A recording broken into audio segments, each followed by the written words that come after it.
Hello, you're watching Talking Europe. The European elections saw an increase in support for right-wing parties which are sceptical about aspects of the EU's Green Deal, a flagship policy of the last five-year mandate. Faced with a cost of living crisis, a lot of voters have been asking whether they can afford to make the big changes that are being asked of them in the name of EU energy independence. And as a consequence of that, the European Greens lost a third of their seats in the June election. So how do they plan to rebuild? And what happens now to the EU's climate ambitions? We're going to put those questions to Bas Eickhout, a Dutch Green MEP who's just been chosen as co-president of the group of the Greens in the European Parliament, along with Germany's Terry Reintke. Bas Eickhout, thank you for being my guest. Thank you for having me. So how did your group's post-mortem go? Politically, of course, not literally, after this result. No, it was, of course, if you look at the seats, it was, of course, a disappointing result. But I do think if you then go a bit deeper into the analysis of the results, then you mainly see it were losses in France and Germany.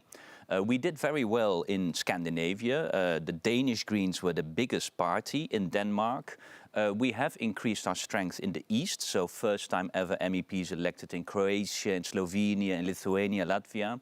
And also in the South, for example, for the first time now, we have directly elected Italian Greens, and we even have 4 Italian Green members of European Parliament. So in that sense, I do think what we should learn about this is what really happened. I would almost say in the founding fathers of the European Union. There you really see the big increase of the far right and indeed a blow to the Greens. But we do see that our message is really getting more, visible and appreciated in the rest of Europe. So it's a bit of a nuanced picture that you have to look at, I think. Do you think you were seen as a single-issue party somehow on climate? And I know you've said also that you think the Greens became seen as kind of out-of-touch elitists, but there's also the question of being seen as just a party of the climate, which is not enough to have broader appeal. I don't think people see us as a one-issue party, but it is true that why did we do it so well in 2019? Those were so clearly climate elections. And that, of course, also led to the best result ever. I mean, and especially in Germany, we got 20.5%. We knew we're not gonna repeat that success of 2019. I do think what we see is that we are very much kind of related to the climate issue. So if climate is high on the agenda, we will profit from that almost automatically.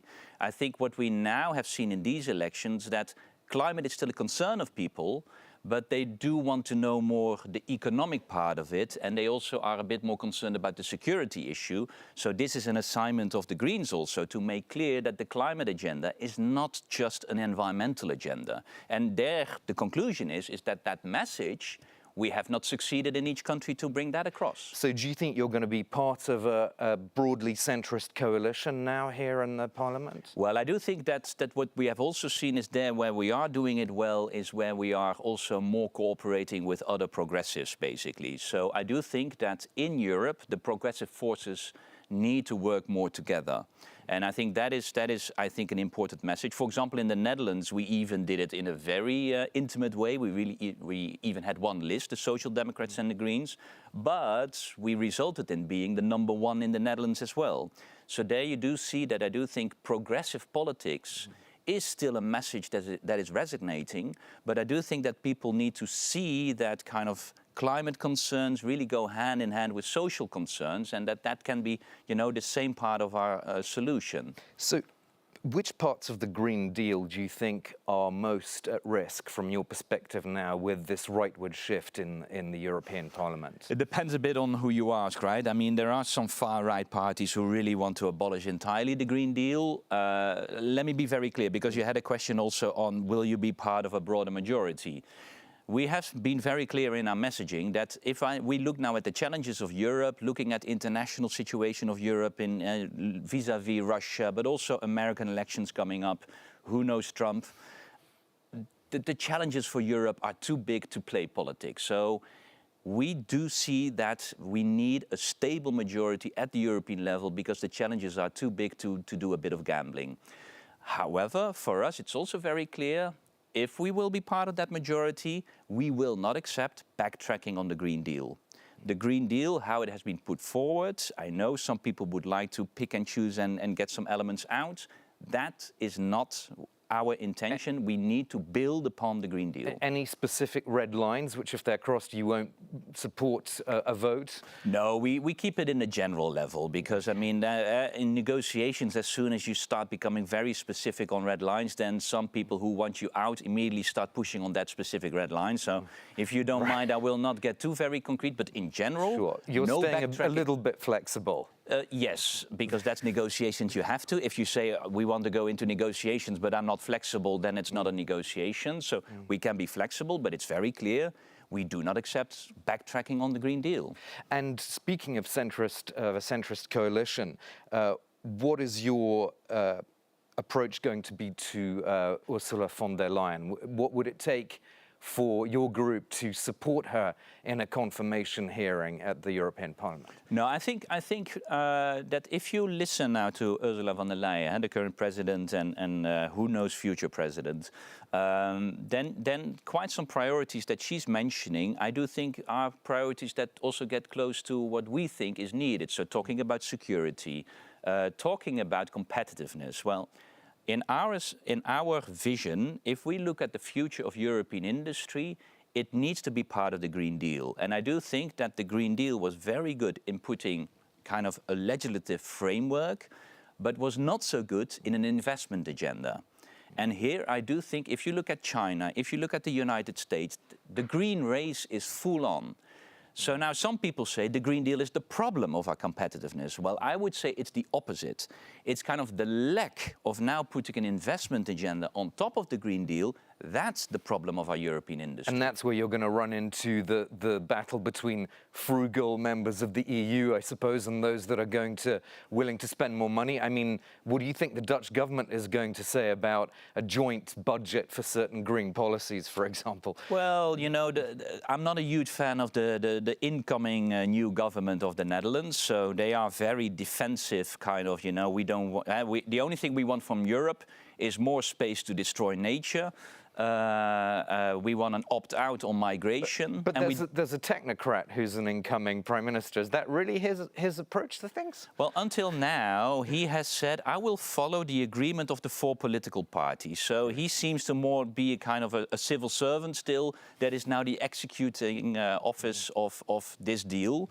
And then he needs to go to Brussels with an impossible message, because it's basically, Brussels, you need to give us everything. Oh, and by the way, we're not going to give you money. That's not going to work. So I think the Dutch government, this new Dutch incoming government, will have to learn how Brussels works. And I do think that it's in the interest of the Netherlands. I mean, we have a pretty energy-intensive industry, a big energy-intensive industry in the Netherlands. If we do not get a European investment program, we will see national investment programs. And then the Dutch will lose from the Germans. So then the Rotterdam harbour will lose from the Hamburg harbour. I don't think that's in the Dutch interest either. So I'm sure they can be convinced that there needs to be a European investment program. And then, of course, there will be politics around it. But I do think the future of the European industry can only be served with a Green Deal agenda, because that's the long-term security and clarity for our industry, together with an investment program that really delivers on it. In the Netherlands, of course, you also had a very prominent farmers' movement. And do you expect now in this next mandate that there will be more measures that are friendly to farmers that could, as some, for example, green campaigners have said, might dilute the next set of climate ambitions, for example, the 2040 target, which is going to be discussed soon, and the European Commission has proposed a 90% cut in emissions. But with the current climate surrounding farmers' protests and so on, that's not very realistic, is it, do you think? Well, I do think that indeed, if you now look at the current mood, and certainly in some of the countries that almost take the orders of the agriculture sector, of course it's going to be difficult. And for sure, for the next Commission, the agriculture debate is going to be a difficult one. But I think 2 things that we need to bear in mind. First of all, we will have a reform of the European agriculture policies anyhow. I mean, that will stop somewhere in the coming years. So we need to have that debate. Whether people like it or not, the debate on new agriculture policies from the European level will be on the table. Secondly, I think also here we can of course all look on where we are divided, but I think where we are united is that we are all in agreement that currently the farmers don't get a proper living out of their agriculture practices, and that needs to change. Yeah. And I think this has been a problem of right-wing governments, that they always talked about farmers, but were never doing anything about the market construction that is benefiting the supermarkets and not the farmers. And that needs to change. Of course, let's not forget also farmers are saying we account for around 10% of CO2 emissions, so why is everybody picking on us? We're not the most polluting industry. Yeah, but the point is, of course, that everyone signed up to climate neutrality. All the heads of state signed up to climate neutrality. Well, if you go to climate neutrality, each sector needs to do something, even if you're around 10%. So also the agriculture sector needs to do something. And I think the coming years, climate adaptation will become a big issue. The climate extremes are hitting the European continent, and the agriculture sector is the first victim of that. So I think no matter what, looking at all these circumstances, we will have a debate about the future of European agriculture. And there, let's be at the table, let's look for where we can find each other instead of what you usually do in the campaign, find the topics where you do not agree with each other. We'll wrap it up there. Thank you so much for being my guest, Bas Eickhout, co-president of the Group of the Greens in the European Parliament. That's all for this part of Talking Europe, but I'll be back with my panel of MEPs talking about the relationship between Britain and Europe 8 years after the Brexit referendum.